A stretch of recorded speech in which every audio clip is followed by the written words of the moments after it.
దత్తార్పణం. ఈ ఛానల్లో ఎన్నో ధర్మ సందేహాలకు సమాధానాన్ని అందిస్తున్నాను దత్తానుగ్రహంతో.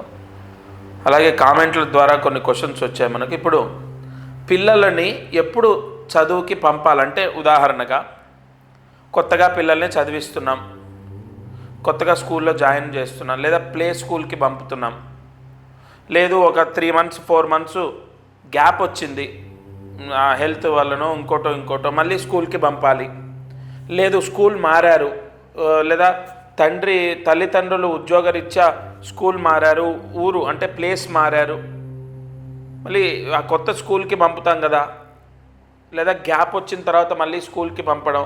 ఎప్పుడు పంపితే మంచిది? ఎప్పుడైనా పంచమి తిథి రోజు పంపితే మంచిది.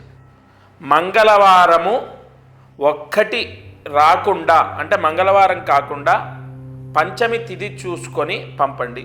అయ్యో మళ్ళీ అన్ని రోజులు గ్యాప్ వస్తే పంచమి ఇప్పుడు 10 రోజులు ఉంది, మేము ఇప్పుడు పంపాలనుకుంటున్నాం, అలా ఒకవేళ ఆలోచన ఉంటే ఎప్పుడైనా సరే సోమవారం రోజు పంపితే మంచిది. అందులో సోమవారం రోజు అష్టమి, నవమి, అమావాస్య కాకుండా చూసుకోవాలి. అష్టమి, నవమి, అమావాస్య కాకుండా సోమవారం పంపొచ్చు, లేదా పంచమి రోజు పంపితే చాలా విశేషం.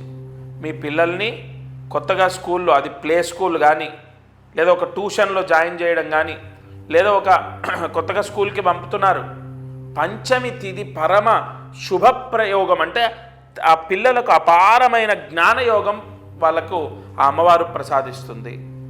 ఇక అది మీకు దూరంలో ఉంది అంటే సోమవారం, మీకు రాబోయే సోమవారం చూసుకోండి. అష్టమి, నవమి, అమావాస్య కాకుండా చూసుకోండి.